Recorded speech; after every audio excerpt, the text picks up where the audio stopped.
The massive holographic display illuminated the United Earth Defense Council chamber as the alien transmission began. High Commander Zextar of the Galaxian Empire appeared before them, his crystalline exoskeleton refracting light in mesmerizing patterns. The council members sat in perfect stillness, maintaining their diplomatic composure despite the gravity of this first contact situation. "Greetings, representatives of Earth," Zextar's translated voice resonated through the chamber. "We have been observing your world for the past solar rotation. Your civilization has achieved spaceflight. How quaint." A ripple of clicking sounds, presumably laughter, echoed from the Galaxian command staff visible in the background. Admiral James Chen shifted in his seat, exchanging a subtle glance with Defense Minister Rodriguez. They had anticipated this reaction. It was precisely what they had spent decades preparing for. The holographic display split into multiple screens as Zextar began his presentation. "Observe your defensive capabilities." The screen showed familiar images, Earth's orbital stations, their visible fleet of nuclear-powered vessels, and the planetary defense grid. Your most advanced ships barely achieve 1% of light speed. Your weapon systems rely on primitive nuclear fission. Your defensive shields cannot even deflect basic particle weapons. Council President Sarah Mitchell maintained a carefully neutral expression as she responded. "We appreciate your thorough analysis of our capabilities, High Commander. Earth is indeed a young spacefaring civilization." Young. Zextar's crystalline form sparkled with apparent amusement. "The Galaxian Empire spans 300 star systems. Our smallest colony ships dwarf your entire orbital defense fleet. We have been traversing the stars since your species was crafting tools from stone." The council chamber remained silent as Zextar transmitted the feed across galactic communication channels. "Let all spacefaring races observe Earth's defenses. See how they cluster their ships around their homeworld like frightened younglings. Notice their reliance on chemical propulsion and their primitive energy generation systems." Admiral Chen watched the transmission metrics scrolling across his neural interface. The signal was being picked up by exactly the number of civilizations they had predicted. Everything was proceeding according to plan. "The Galaxian Empire claims this sector," Zextar declared. "Your world may continue its development under our benevolent guidance. We will establish a permanent oversight station in your solar system within one planetary rotation." President Mitchell rose from her seat, her voice carrying the weight of centuries of human diplomacy. "We thank the Galaxian Empire for their interest in Earth. We request the customary 7 planetary rotations to prepare for your arrival and consider your generous offer." "Granted," Zextar replied with obvious condescension, "though I cannot imagine what your primitive civilization could accomplish in such a short time." Galaxian Empire out. The holographic display flickered and disappeared. The council chamber remained silent for precisely 30 seconds before President Mitchell spoke again. "Admiral Chen, initiate Protocol Omega. It seems our visitors require a lesson in the danger of assumptions." She allowed herself a small smile. "Let's show them why humanity has survived every challenge it has ever faced." Deep within Neptune's orbit, hidden by technologies no alien race had thought to look for, something ancient and new stirred to life. The real first contact was about to begin. 3 kilometers beneath the Neptunian moon Triton's surface, Admiral Sarah Chen stood before a window that shouldn't exist. Beyond the transparent metamaterial lay the most ambitious project in human history, the TNS Nemesis. The vessel's obsidian hull seemed to drink in the artificial lighting, its surface rippling like liquid shadow despite being perfectly solid. "Status report," she commanded, her voice carrying through the command center. The massive chamber, carved from Triton's ice and reinforced with exotic materials, hummed with activity as Earth's finest engineers and scientists prepared for humanity's real first contact. Dr. Yuki Tanaka approached with a holographic display hovering above her palm. "The quantum core is operating at optimal efficiency, Admiral. The artificial gravity matrices are fully synchronized, and the neural interface systems are responding perfectly to all test scenarios. Sarah nodded, watching as maintenance drones swarmed around the Nemesis like ethereal fireflies. The ship's true size was difficult to comprehend. What appeared to be its hull was merely the first layer of a complex series of spatial folds.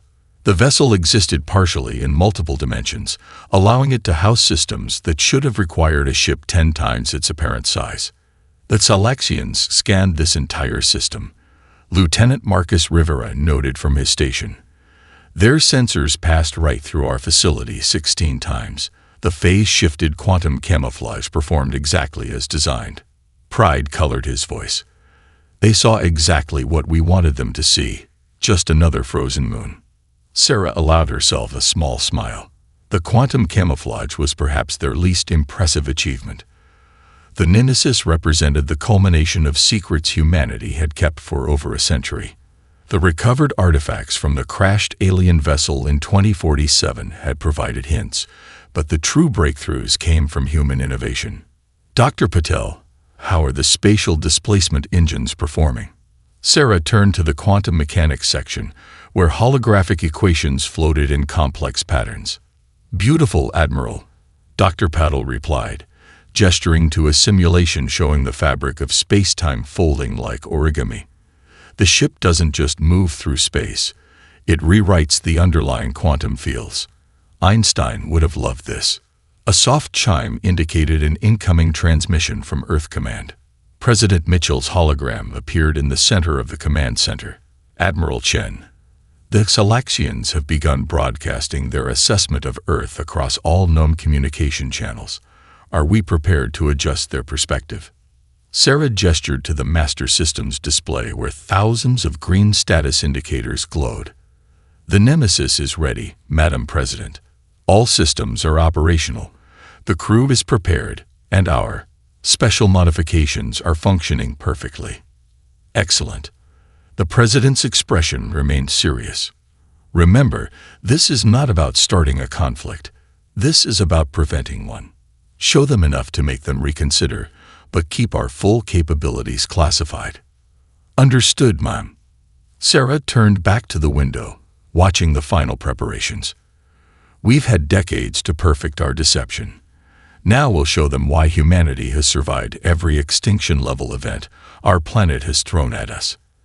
As the command center continued its preparations, Sarah reflected on the irony. The Xylaxians thought they were the teachers, coming to guide a primitive species. They were about to learn that sometimes the best technology isn't the most visible, and that humanity's greatest strength had always been its ability to surprise. The United Earth Defense Council's emergency session reached its third hour as holographic displays showed growing public reaction to the Xylaxian broadcast. Social media networks buzzed with a mixture of outrage and concern as civilians watched their planet being mocked across galactic channels. The Xylaxian fleet is maintaining position near Saturn's orbit, Defense Minister Rodriguez reported, manipulating the tactical display. Their ships are arranged in a standard Imperial formation, exactly as our intelligence predicted they would.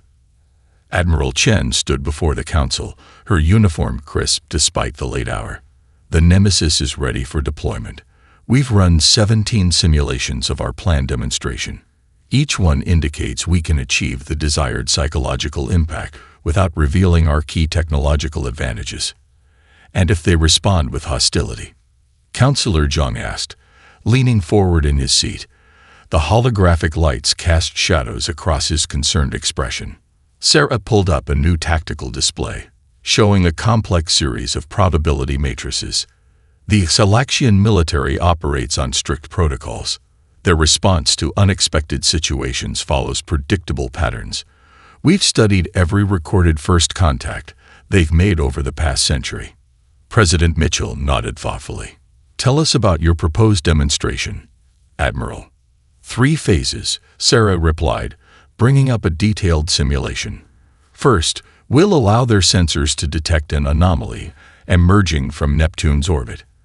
Their scientific curiosity will prevent them from taking hostile action immediately.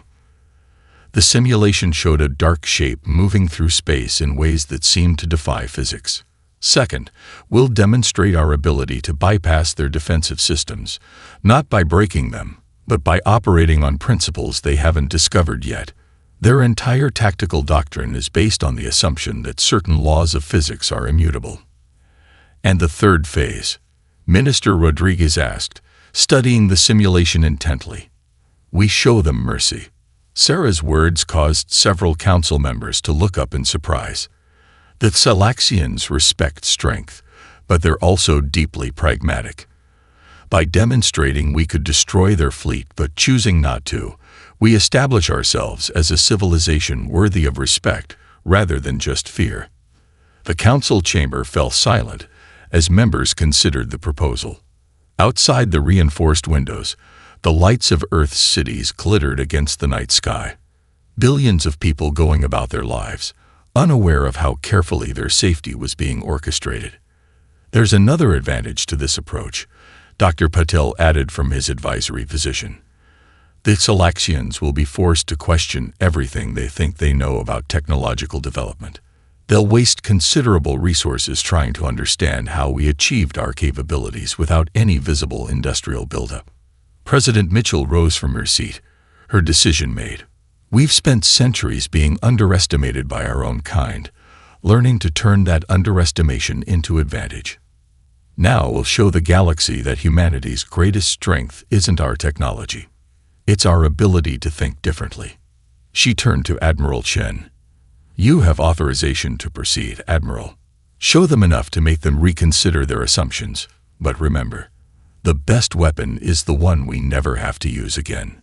Sarah nodded, already sending encrypted commands through her neural interface. Deep in the outer solar system, the Nemesis quantum core began its warm-up sequence. The time for hiding humanity's true capabilities was about to end, but the real deception was only beginning. On the bridge of the Thalaxian flagship Eternal Dominion, High Commander Zextar reviewed reports of Earth's preparations with dismissive amusement. His sensor officers monitored the primitive orbital stations making their predictable adjustments, exactly what one would expect from a species facing their first Imperial encounter. High Commander, his senior sensor officer called out, crystal appendages dancing across holographic controls. We're detecting an unusual disturbance near the 8th planet. Zextar turned his attention to the main display. Analyze and report. Energy readings are inconsistent with known phenomena. The officer replied, confusion evident in his harmonics. The space-time distortion appears similar to a quantum fluctuation, but it's maintaining stability instead of collapsing. The disturbance grew, and for the first time in his 3-century career, Zextar felt uncertainty creep into his thoughts. The void seemed to fold in on itself, creating patterns that his most advanced sensors couldn't interpret. Then, emerging from the impossibility, came something that shouldn't exist. The vessel appeared small by Xylaxian standards, perhaps a kilometer in length. Its hull possessed a darkness that went beyond mere color. It seemed to bend light around itself in ways that defied standard physics. As it moved toward the Xylaxian fleet, it left no engine trace, no radiation signature, nothing that would indicate conventional propulsion. Match this vessel against known configurations, Zextar commanded, his crystalline form shifting colors with growing concern. Unable to comply, his tactical officer responded, our sensors cannot maintain a consistent scan. The vessel appears to exist in multiple spatial states simultaneously. The strange ship accelerated, not through any visible means, but by somehow reducing the distance between points in space. It covered the vast distance from Neptune's orbit to Saturn's in moments, coming to a relative stop near the Xylaxian fleet. Impossible, Zextar whispered, watching his sensor officers struggle to make sense of the readings. No civilization at their stage of development could possess such technology. We would have seen signs of its construction. The vessel rotated, presenting its lateral aspect to the Xylaxian fleet. Its surface rippled like liquid metal, patterns flowing across it that seemed to follow mathematical principles just beyond comprehension. No weapons were visible, but every instinct Zextar had developed over centuries of military service told him this vessel could destroy his entire fleet if it chose to. "High Commander," his communication officer interrupted. "We're receiving a transmission. It's being broadcast on all frequencies simultaneously, using encryption protocols we thought were theoretically impossible." "Display the message," Zextar ordered, his voice steady despite his growing realization that he had made a terrible miscalculation. A human female appeared on the screen, wearing what appeared to be a military uniform. "Greetings, High Commander Zextar. I am Admiral Sarah Chen of the Terran naval ship Nemesis. You seem to have made some incorrect assumptions about Earth's capabilities. We would like to offer a brief demonstration to help adjust your perspective." As she spoke, the Nemesis began to emit energy patterns that made the fabric of space itself shiver. The demonstration was about to begin, and Zextar suddenly understood that his Empire's standard protocols for first contact had not prepared him for this moment. Admiral Chen stood on the Nemesis's command deck, surrounded by holographic displays showing every detail of the Silaxian fleet's formation. The ship's quantum core hummed at minimal power. They wouldn't need much for what came next. "Begin demonstration phase 1, she ordered, her voice calm and measured. The bridge crew, each selected from Earth's finest, responded with precise coordination. The Nemesis split into 3 identical vessels, each one as solid and real as the original. The Silaxian sensors would detect no holographic trickery, no energy manipulation, because there wasn't any. Each ship was equally real, existing in a quantum superposition that human scientists had learned to maintain indefinitely. On the Eternal Dominion's bridge, High Commander Zextar's crystalline form flickered with distress patterns. Impossible. They're manipulating quantum states at a macro level. The 3 Nemesis vessels moved in perfect synchronization, weaving through the Silaxian formation as if the other ship's defensive screens didn't exist. They passed through shields rated to stop planet-killing weapons, their hull never interacting with the energy barriers. "Phase 2, Sarah commanded. The Nemesis vessels reunited into a single ship, the merge accompanied by a ripple in space-time that caused every quantum sensor in the Silaxian fleet to temporarily overload. Dr. Patel's voice came through her neural link. "The entropy wake is within expected parameters. Admiral, their sensors will recover in approximately 30 seconds. Sarah nodded. "Proceed with the precision demonstration." The Nemesis activated its spatial manipulation drive, not for movement, but for something far more intricate. Space itself folded around selected sections of the Silaxian fleet. When it unfolded, every weapon targeting system on their ships had been rotated 45 degrees to the left, without a single physical component being touched. "By the First Empire," Zextar whispered, watching his fleet's most sophisticated systems be altered through principles his scientists had never imagined possible. "Their technology. They're not breaking physical laws. They're operating on laws we don't even understand." Sarah opened a channel to the Silaxian flagship. "High Commander, the next demonstration will require your fleet to remain perfectly still. We would regret any accidental collisions." Before Zextar could respond, the Nemesis performed its most impressive feat yet. The space between their ships began to crystallize, forming structures that couldn't exist in normal spacetime. For a brief moment, the Silaxian fleet found themselves looking at their own ships from multiple temporal perspectives simultaneously. "As you can see," Sarah continued, her image appearing on every screen in the Silaxian fleet, "Earth has developed along different technological paths than the Empire. What you perceived as primitive defenses were simply the visible portion of our capabilities. The crystallized space dissolved, reality returning to normal, but the message had been delivered. The Nemesis hadn't fired a single weapon, hadn't destroyed any property, hadn't harmed a single being. Instead, it had demonstrated something far more powerful, the ability to rewrite what the Silaxians thought was possible. We appreciate the Empire's offer of guidance," Sarah concluded, allowing a small smile. However, we believe a mutual exchange of ideas would be more beneficial for both our civilizations. The Nemesis's quantum core powered down to standby levels. The demonstration complete. They had shown enough to earn respect without revealing their true limits, and in doing so, had changed the balance of power in this sector of space forever. The silence following the Nemesis demonstration stretched across space. On the bridge of the Eternal Dominion, High Commander Zextar's crystalline form had shifted to a deep blue hue, a sign of intense contemplation among his species. High Commander, his senior analyst approached, holding a data crystal. We've completed our initial analysis of the demonstration. Their technology appears to operate on principles that contradict our understanding of universal constants. Yet, the analyst's voice faltered. Continue, Zextar commanded softly. The energy signatures suggest they were operating at less than 5% of their maximum theoretical output. The human vessel appears to be capable of far more than what they showed us. Admiral Chen's image appeared once again on the Silaxian command deck, her expression pleasant but firm. High Commander, we would like to extend an invitation. Our scientists have prepared a detailed presentation explaining the basic principles behind what you've witnessed. Nothing classified, of course, but enough to demonstrate that our achievements are based on sound science rather than trickery. Zextar's form rippled with surprise at this unexpected offer.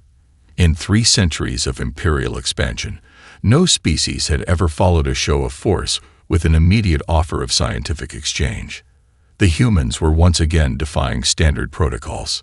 The Nemesis exterior shifted, sections of its hull becoming transparent to reveal research laboratories and engineering spaces. The message was clear. They had nothing to hide because their visible technology was merely the surface of their true capabilities.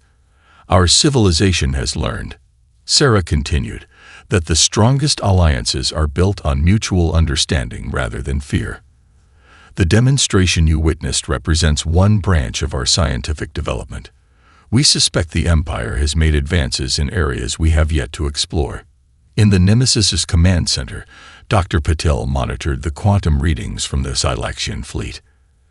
Admiral, they're powering down their weapon systems and reconfiguring their shields to a diplomatic stance. Sarah nodded, watching the subtle shifts in Zextar's crystalline patterns. Her xenopsychology training was paying off. The High Commander's color changes indicated not just shock but intellectual curiosity. They had succeeded in engaging both his military caution and his species' legendary scientific interest. Your offer is intriguing, Admiral Chen. Zextar responded carefully. But I must ask, why reveal even this much? You could have simply hidden your true capabilities and allowed us to underestimate you indefinitely. Sarah's response was immediate and carried the weight of centuries of human diplomatic experience. Because true strength lies not in the ability to win conflicts, but in the wisdom to prevent them. Earth has no interest in dominion over other worlds. We seek partners, not subjects. She gestured and holographic displays appeared throughout the Silaxian fleet, showing historical records of human scientific development. Our species has learned its hardest lessons through cooperation, not conquest. We believe the galaxy is vast enough for all civilizations to grow without diminishing others. The Nemesis's quantum core pulsed once, generating a harmonic pattern that resonated with the crystalline structure of Silaxian ships. Not as a threat, but as a demonstration of understanding. They had already learned enough about Silaxian technology to communicate in ways that felt natural to them. The Galactic Council's emergency session buzzed with activity as representatives from 37 spacefaring civilizations discussed the footage from the human Silaxian encounter. The Nemesis demonstration had been broadcast across all known communication channels, creating ripples throughout the diplomatic community. In the Earth Embassy's private chamber, Admiral Chen watched the proceedings through a secure quantum feed. President Mitchell's hologram stood beside her, both women observing as the galaxy's power structure subtly reorganized itself. The Andromedans have requested a scientific exchange program, Sarah noted, scrolling through the diplomatic communications flooding their channels. The Centaurian Alliance wants to establish direct trade routes, and even the Silicon consciousness has emerged from their computational realm to propose dialogue. And the Xylaxians? President Mitchell asked, though her slight smile suggested she already knew the answer. Sarah brought up a detailed report. High Commander Zexstar has submitted a fascinating document to his Imperial Council. He's proposing a complete restructuring of their first contact protocols. His exact words were, "Appearance and technological visibility can no longer be considered reliable indicators of civilization advancement." On the main floor of the Galactic Council, a Xylaxian diplomatic representative was addressing the assembly. Their crystalline form shimmered with patterns indicating deep respect, a stark contrast to their usual imperial posture. The Empire acknowledges that our understanding of technological progression requires significant revision, the diplomat announced. Humanity has demonstrated that multiple paths to advancement exist, some of which may be entirely undetectable through conventional means. In orbital stations around Earth, civilian scientists worked alongside their Xylaxian counterparts, sharing carefully selected insights about their different approaches to physics and engineering. The exchange was already producing unexpected breakthroughs as two radically different scientific traditions found common ground. The most interesting response came from the quantum archives. Sarah continued, pulling up another report. They've discovered references to an ancient civilization that might have developed technology similar to the Nemesis. The archives suggest this civilization simply vanished without explanation roughly 50,000 years ago. President Mitchell raised an eyebrow. Vanished or simply chose to become invisible? The implications hung in the air between them. Around Earth, the primitive orbital defenses continued their regular patrols, now viewed with newfound uncertainty by visiting alien ships. Every passing scan revealed exactly what it had before, and that fact alone sparked endless speculation about what else humanity might be concealing. The Silicon consciousness has an interesting theory, Sarah added. They suggest that humanity's greatest innovation isn't our technology. It's our ability to think in ways that other species consider impossible. They're particularly intrigued by our capacity for strategic deception and indirect problem-solving. An accurate assessment. President Mitchell nodded, though I suspect they're also wondering how many other civilizations might be hiding similar capabilities. After all, we can't be the only ones who thought of this approach. The Nemesis remained in its position near Saturn, a visible reminder of humanity's capabilities. But now every spacefaring race had to consider an uncomfortable question. If humans could hide this level of technology, what else might be hidden among the stars? In the Galactic Council chamber, the debate continued about new protocols for technological assessment and diplomatic contact. The age of judging civilizations by their apparent capabilities was over. A new era of interstellar relations had begun, one where wisdom and restraint were valued above visible displays of advancement. 6 months after the Nemesis demonstration, Earth's orbital space hummed with unprecedented activity. Trading vessels from a dozen civilizations maneuvered carefully around the same primitive defense platforms that had once drawn mockery. Now those simple-looking stations attracted careful study from passing ships, their sensors trying to distinguish truth from clever deception. Admiral Chen stood in her office at the newly established Interstellar Cooperation Center, watching a Xylaxian diplomatic vessel dock with perfect precision. The ship's crystalline structure caught Earth's sunlight, creating rainbow patterns across the station's observation deck. The latest report from the Joint Research Initiative. Admiral, Lieutenant Rivera announced, presenting a quantum-encrypted tablet. The Xylaxians are particularly excited about combining their crystalline computing with our quantum manipulation techniques. Sarah smiled, remembering High Commander Zexstar's recent visit. The once arrogant military leader had transformed into one of humanity's strongest advocates in galactic politics. His first-hand experience with Earth's capabilities had sparked a revolution in Xylaxian military and scientific doctrine. Director Patel's team made a breakthrough in their collaborative study, she noted, scanning the report. It seems our approach to physics inspired the Galaxians to discover 3 new fundamental particles they had previously overlooked. They were searching at the wrong scale entirely. Through the window, she could see Earth gleaming below, its night side now sparkling with increased activity. The careful revelation of their true capabilities had opened doors that might have remained closed for centuries. Yet they had maintained their most critical advantage. No one knew exactly how advanced Earth really was. The quantum communicator chimed, and President Mitchell's hologram appeared. Good news from the Galactic Council.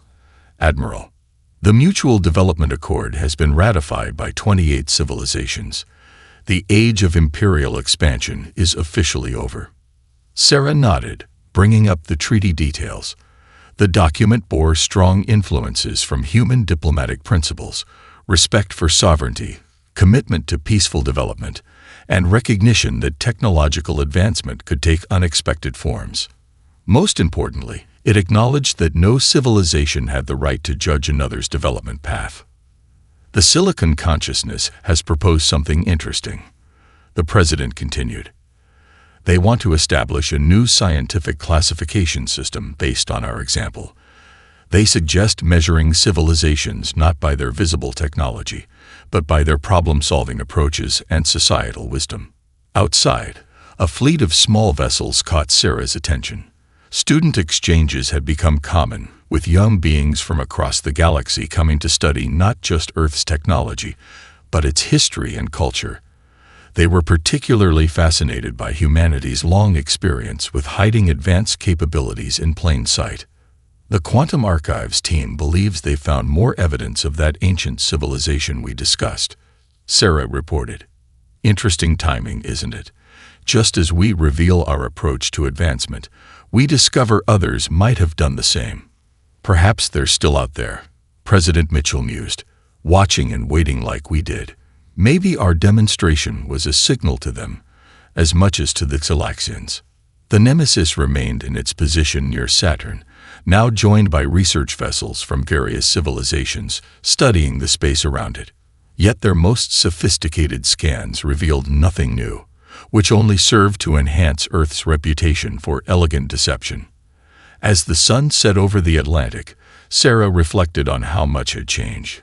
Earth had transformed galactic society, not through force or fear, but by demonstrating a simple truth. True power lies not in what you show, but in wisdom of knowing when to reveal it.